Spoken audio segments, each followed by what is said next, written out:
Dear students, welcome to Karthi classes. Today we study class 9 equation of motion.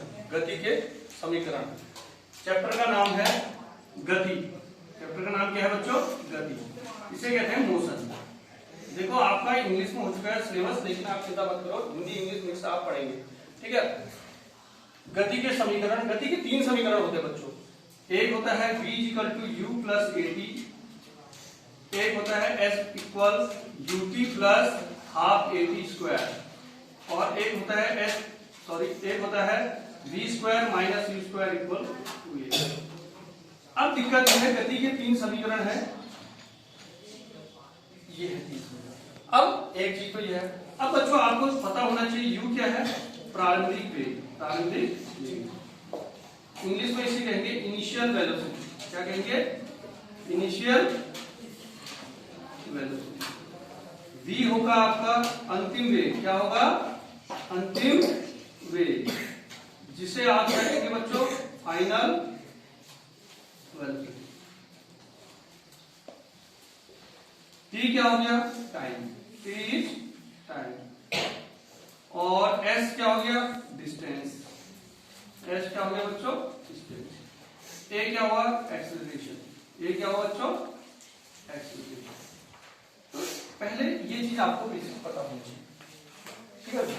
u क्या है? प्रारंभिक वेग. v क्या है? अंतिम वेग. t क्या है? टाइम.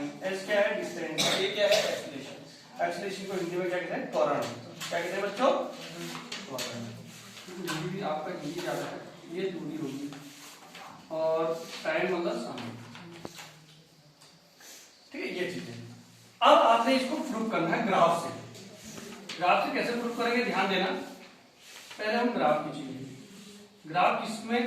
टाइम. एक्स एक्सिस में क्या है बच्चों? टाइम. टाइम को t से डिनोट करेंगे हैं, और y एक्सिस में क्या हुआ? वेलोसिटी. क्या हुआ? वेलोसिटी. इसको वेलोसिटी लिख लो, क्योंकि इसमें 2 चीजें आ जाएंगे, u और v आ जाएगा. फिर तुमको सर u क्या है, सर v क्या है, इनिशियल और फाइनल. तो मैं खाली वेलोसिटी लिख रहा हूं.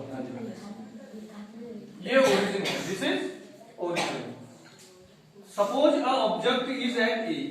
शुरू में ऑब्जेक्ट कहां से शुरू कर रहा है? जैसे आपकी गाड़ी चलती है ना, ठीक है, 100 किलोमीटर पहले से गई है, या 50 किलोमीटर गाड़ी पहले से चल रही है, तो उससे आगे चलाना शुरू कर दो. तो इनिशियल वेलोसिटी यानी OA = u, प्रारंभिक वेग. प्रारंभिक वेग.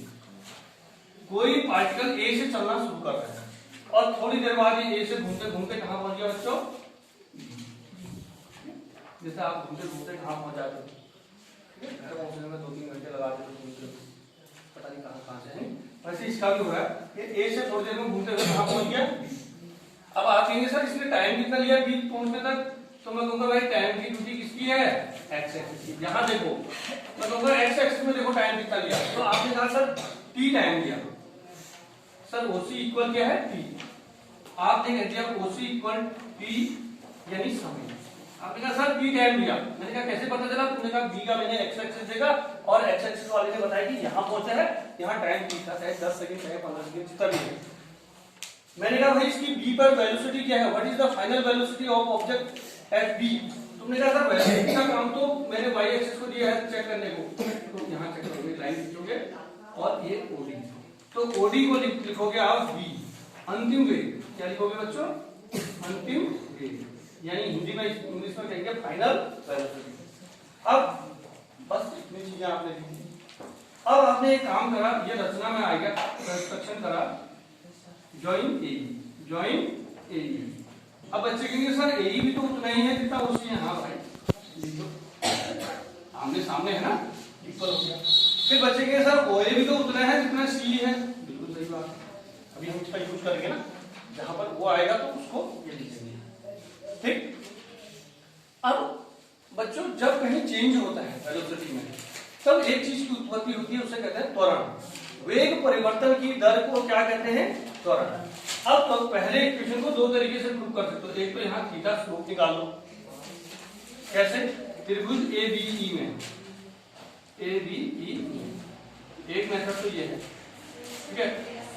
त्वरण बराबर, समझ लो, चलो तुम्हारे उसमें 10 थीटा हो रहा है, इतना इतना झंझट लेने की जरूरत नहीं है, तुम सीधे लिखो त्रिभुज ए बी ई में इतना लिख दो, सीधे त्वरण लिखो, त्वरण बराबर ए बराबर बी अपॉन ए। अब बच्चे कहेंगे सर बी अपॉन ए क्यों हुआ? भाई वेग में परिवर्तन, शुरू में वेग तो कुछ था ना, क्यू था, बाद में बी हो गया, वेग में परिवर्तन कितना हो गया बीई। बीई को क्या लिख सकते हैं बताओ? बीसी माइनस, बोलो बीसी माइनस ईसी अपॉन ए मतलब ओसी, एक ही बात है। अब बीसी उतना ही होगा जितना क्या होगा ओडी होगा, बीसी उतना ही होगा जितना ओडी होगा, यानी बी माइनस ईसी कितना होगा ओए के इक्वल यू अपॉन ओसी हो गया टी। तो टी को ए से मल्टीप्लाई करोगे, a t is equal to v minus u, इस माइनस को यहां ले आओ बच्चों, v is equal to u plus a t. This is the first equation of, बोलो motion, note it. Dear student, now we start to solve second equation of motion. S total distance या कुल चली गई दूरी बराबर S। अब बच्चों होता क्या है, जब छोटे छोटे जैसे गैसेस पार्टिकल इस कमरे में मूव कर रहे हैं तो क्या आप उनको नापोगे कहां कहां को गया, तो इनडायरेक्ट में हम क्या कर देते हैं उसका एरिया निकाल देते हैं। तो आप कहेंगे एरिया ऑफ क्या दिस ट्रायंगल प्लस रेक्टेंगल, यानी त्रिभुज ए बी ई का क्षेत्रफल प्लस एरिया ऑफ रेक्टेंगल, क्या है रेक्टेंगल, क्या है बच्चों रेक्टेंगल, क्या नाम है इसका ओ सी, बोलो सी ए। अब मुझे बताओ ट्रायंगल का एरिया क्या होता है, जल्दी बताओ, हाफ बेस इंटू हाइट, क्या होता है बच्चों हाफ बेस इंटू हाइट। आयत का क्षेत्रफल क्या होता है लंबाई गुणा चौड़ाई। What is the value of A, this is T, what is the value of A, this is T, what is the value of B.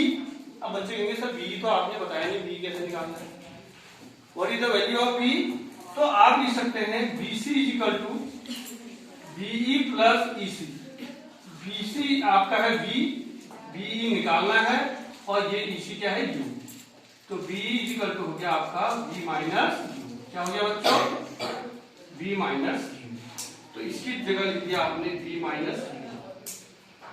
What is the value of OC, that is t, CE that is u, तो ut plus u half p।